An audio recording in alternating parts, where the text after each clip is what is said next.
Hey everyone, welcome to CLAT point. आज हम बात करने वाले हैं, न्यूज आ रही है तमिलनाडु से, 83 इंजर्ड इन जल्लीकट्टू। जल्लीकट्टू है क्या, पहली चीज। दूसरा कि ये इवेंट इतना ज्यादा मतलब रिस्की है तो फिर इसको होने क्यों दिया जा रहा है। एंड तीसरा कि हमारे देश की कोर्ट्स में इसको लेके काफी सारे मामले गए, तो वो पूरी इतिहास से लेके सारी चीज जो है हम जानेंगे। आगे बढ़ने से पहले, if you are new to this channel तो don't forget to subscribe us. And if you are preparing for CLAT, NLSAT, CLAT 2026, NLSAT 2026, NLSAT 2025, CLAT 2027, don't forget to check our courses. Description में हमारे app का link है, हमारे website का link है, हमारी team का कॉन्टैक्ट नंबर भी है, जहां पे आप कॉन्टैक्ट करके जानकारी ले सकते हैं। अब बच्चा लोग, सारा ध्यान आप लोग स्क्रीन पे ले आइए। देखिए क्या है न्यूज। न्यूज ये कहती है कि 83 इंजर्ड इन जल्लीकट्टू। अब सबसे पहले तो जो लोग नए हैं या जिनको नहीं आइडिया है, तो they should know what is this jallikattu. तो देखिए, जल्लीकट्टू जो है ना, एक ट्रेडिशनल स्पोर्ट्स है जो कि तमिलनाडु में पॉपुलर है। मैं लॉजिकली एंड सारी चीज समझाने से पहले आपको ना इस इमेज के माध्यम से समझाना चाहता हूं। आप लोगों ने, देयर इज अ मूवी जिंदगी ना मिलेगी दोबारा, तो उसमें आपने देखा होगा कि कैसे बुल को रोकने की कोशिश करते हैं। तो उसमें यह भी दिखाया गया था कि वो कितना रिस्की होता है। इसी तरीके से ये स्पोर्ट्स क्या है कि इस तरीके की बुल होती है, ठीक है। ये जो पोर्शन होता है ना बुल का, इसको बोलते हैं हम्प। अगर कोई बंदा बुल के हम्प को पकड़ लेगा तो वो जो बुल है ना, वो उसके कंट्रोल में आ जाएगी। ठीक, ये एक्चुअल में रियलिटी है कि जो बुल का हम्प होता है, अगर आपने उसको पकड़ लिया तो बुल जो है फिर शांत हो जाएगी। अब यहां पे क्या हो रहा है, यहां पे इस स्पोर्ट्स के अंदर बुल के हम्प को पकड़ने की कोशिश की जाती है, क्योंकि बुल कोई बिल्कुल चुपचाप रहने वाला जानवर तो है नहीं, बहुत ही ज्यादा एग्रेसिव है। तो इस वजह से बहुत सारी चोटें लगती हैं। देर आर इंसिडेंट जब लोगों की डेथ हो गई है। अब एक और चीज है, देखो क्या होता है, देर आर पीपल जो पार्टिसिपेट करते हैं इसके अंदर कि बुल को हमको कंट्रोल करेंगे एंड जीतेंगे। एंड देर आर पीपल जो बुल को पूरे साल भर ट्रेन करते हैं इस स्पोर्ट्स के लिए। उनको काफी सारा वायलेंट तरीके से ट्रेन किया जाता है, मार के इस तरीके से कि वो किसी के कंट्रोल में ना पाए, उनका हम्प कोई पकड़ ना पाए। इस वजह से काफी समय से हमारे देश में जल्लीकट्टू को लेकर मामला चल रहा था। अब थोड़ा सा आते हैं कि क्या देश के अंदर मामला चला था। सर आपने बताया, तो हमारे देश की लॉ एंड ऑर्डर क्या कर रही है, क्यों इस स्पोर्ट्स को खेलने दिया जा रहा है अगर लोगों की मृत्यु हो रही है, लोगों को चोट लग रही है। आज ही की न्यूज मैंने आपको बताया 81 लोग इंजर्ड हो गए। तो इसको समझने की कोशिश करते हैं। देखिए, जल्लीकट्टू जो है ना, ये सिर्फ एक गेम नहीं है, it's an cultural kind of belief in Tamil Nadu का एरिया। जब उनका पोंगल का सीजन आता है, हार्वेस्ट का सीजन आता है, तब वो इस स्पोर्ट्स को करते हैं। मतलब there are some religious sentiments to it also. ये मामला हमारे सुप्रीम कोर्ट में गया था। एक कॉन्स्टिट्यूशन बेंच की सुप्रीम कोर्ट ने अपना फैसला दिया था, जिसमें जल्लीकट्टू का जो गेम है, जिसको बुल टेमिंग स्पोर्ट भी बोलते हैं, इसको कल्चरल हेरिटेज ऑफ स्टेट बताया गया। एंड इसको later on article 29 sub clause 1 of the constitution के तहत प्रोटेक्टेड भी बताया गया। बट ये पहली बार में नहीं हुआ था। एक केस इससे पहले भी सुप्रीम कोर्ट में गया था, उसके बारे में भी मैं आपको बताता हूं। 2011 के अंदर हमारी सेंटर ने क्या किया, उन्होंने, थोड़ा इतिहास समझते हैं, ठीक है, तब आप समझ पाओगे अभी प्रेजेंट कॉन्टेक्स्ट क्या था। 2011 के अंदर सेंट्रल गवर्नमेंट ने इस पर्टिकुलर गेम को डाल दिया in the list of training and exhibition is prohibited. मतलब इस गेम को रिस्की वाले गेम में डाल दिया गया, और यह भी कहा गया कि इस तरीके का गेम नहीं खेला जाएगा। अगर मैं आपको इस लैंग्वेज को समझाऊं, in 2011 the centre added bulls to the list of animals whose training and exhibition is prohibited.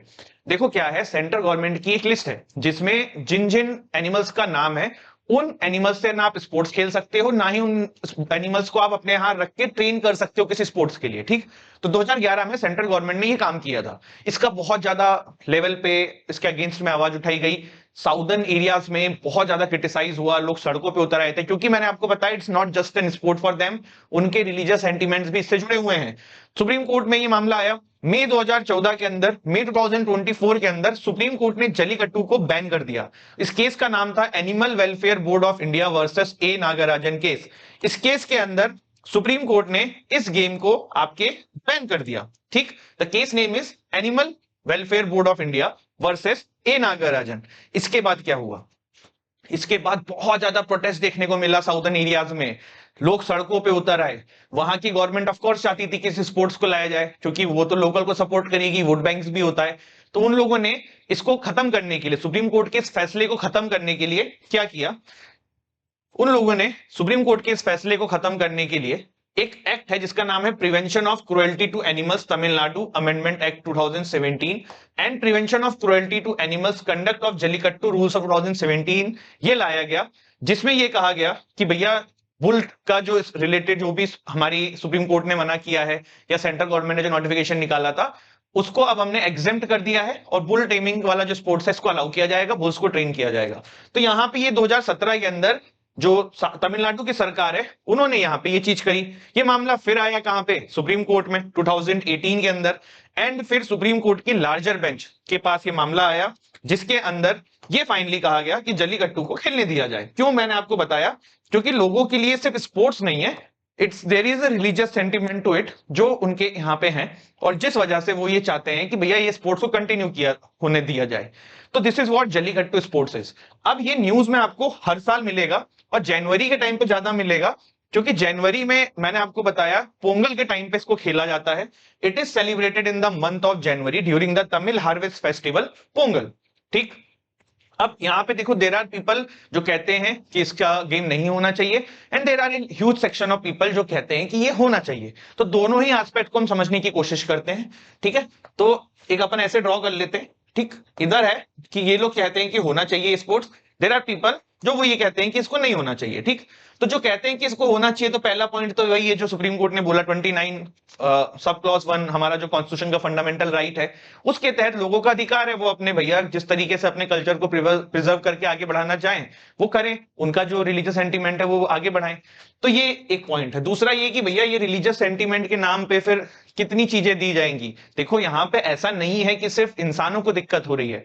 आप अगर इनकी वीडियो देखेंगे ना, मैं आपको बताऊंगा, जो बुल्स इसमें यूज होती हैं उनको बहुत ज्यादा हार्श तरीके से रखा जाता है पूरे साल भर, क्योंकि there is amount bounty to it ना। अगर जो बंदा कंट्रोल कर ले गया तो वो जीत जाएगा, बट अगर बुल नहीं कंट्रोल में आई तो बुल का जो ओनर है वो जीतेगा। तो देयर आर पीपल जो साल भर इसके लिए अपने बुल्स को तैयार कर रहे हैं बहुत हार्श सिचुएशन में। तो देयर इज दिस थिंग कि भैया एनिमल्स की कोई राइट नहीं है क्या, उनके जिस तरीके से चीजें की जा रही हैं। एक बात ये आती है कि भैया लोगों की जान की कोई कीमत नहीं है क्या, लोग मर रहे हैं, लोगों की डेथ हो रही है इस चीज के लिए। ये कितना चिंताजनक विषय है कि भैया एक स्पोर्ट्स है जिसमें लोगों को हर साल चोट लग रही है, पता है, there are people who are dying and still this sports is continuing, कि भैया ये चल रहा है। तो ये एक बहुत चिंता का विषय है, तो ये इसके अगेंस्ट में है। देन दिस फेवर का पॉइंट यहाँ पे ये हो सकता है कि भैया हर रिलीजन में तो है ना, अब जैसे देयर आर पीपल जो ये कहते हैं कि ईद के दौरान जो है वो एनिमल्स का सैक्रिफाइस इस तरीके से नहीं करना चाहिए। ठीक, बट वो मुस्लिम रिलीजन का अपना कल्चरल सेंटीमेंट है, रिलीजियस सेंटीमेंट है, उनको अलाउ करना चाहिए, वो बिल्कुल सही है अपनी जगह पे। तो ऐसे ही यहाँ पे अगर पीपल का रिलीजियसली सेंटीमेंट है इस चीज से, तो भैया इसको करने दो ना। ये वो लोग कहते हैं कि होना चाहिए। देन अगेन कि भैया रिलीजन के नाम पे आप ये थोड़ा करने दोगे कि भाई बुल्स को हार्म पहुंचा रहे हो, एनिमल वेलफेयर वाले इसके अगेंस्ट में रहते हैं, पेटा वाले इसके अगेंस्ट में रहते हैं। तो ये चीजें हैं, there are all these stuffs जो आप इसमें कर सकते हो। बट ये जो पॉइंट मैंने आपको समझाया ना, क्यों होना चाहिए क्यों नहीं होना चाहिए, एग्जाम के लिए आपके इंपॉर्टेंट नहीं है। इट जस्ट कि आप क्रिटिकल थिंकिंग अपने डेवलप करें कि क्या हो सकता है। ठीक है, अदरवाइज आपके एग्जाम्स में फैक्ट्स पूछे जाएंगे जो मैंने आपको बता दिया है करंट अफेयर के पर्सपेक्टिव से, और इसमें काम की चीजें आपको देखो पता होनी चाहिए पूरा इतिहास। सबसे पहले सेंट्रल गवर्नमेंट नियम लाती है, फिर उसके अगेंस्ट में प्रोटेस्ट होती है, फिर सुप्रीम कोर्ट में भी वही बात कह दी जाती है, वो खारिज कर देते हैं स्पोर्ट्स को, बहुत प्रोटेस्ट होता है साउदर्न एरियाज में। देन 2017 में वहां की सरकार एक स्टेप उठाती है जिससे किसी स्पोर्ट्स को वापस ले आया जाता है, उसके अगेंस्ट में फिर मामला सुप्रीम कोर्ट में आता है, एंड देन कॉन्स्टिट्यूशनल बेंच बैठती है, एनिमल वेलफेयर बोर्ड वाला जो केस है वो होता है, और उसके तहत सुप्रीम कोर्ट जो है ये कह देती है कि भैया इस स्पोर्ट्स को खेलने दिया जाए। बट समय समय पे हर साल ये आवाज उठाई जाती है कि ये स्पोर्ट्स को क्यों खेलने दिया जा रहा है। जैसे कि आज की न्यूज आप देखिए, 83 इंजर्ड इन जल्लीकट्टू इन तमिलनाडु। और ऐसा नहीं कि सिर्फ तमिलनाडु में ही खेला जाता है, कि काफी सारे साउदर्न आपके जो स्टेट्स हैं वहां पे खेलते हैं। जैसे कर्नाटका में कंबाला नाम का स्पोर्ट्स है, सेम चीज है, बस वहां पे इसको कंबाला बोला जाता है। ठीक है, तो ये this is about this particular thing, and I hope आपको ये टॉपिक समझ में आया हो। If you have like this video, don't forget to subscribe us, like this video. And एक क्विज का क्वेश्चन है मेरा आप सभी लोगों से, मुझे जरूर बताइएगा। ठीक है, क्वेश्चन ये है कि जो हमारी गवर्नमेंट है जिन्होंने 2011 में चेंज किया था, मैंने आपको बताया था, तो वो किस पर्टिकुलर लॉ के अंदर उन्होंने वो चेंज किया था जिसमें उन्होंने बुल्स का नाम डाल दिया था कि भैया बुल्स की ट्रेनिंग एंड बुल्स से रिलेटेड स्पोर्ट्स अब नहीं अलाउ किए जाएंगे। थोड़ा इस पे सर्च करिएगा, कमेंट सेक्शन में बताइएगा, this is going to help you, and इसको अपने नोट्स में भी इंक्लूड करिएगा। This is it, thank you so much, Jai Hind, जय भारत।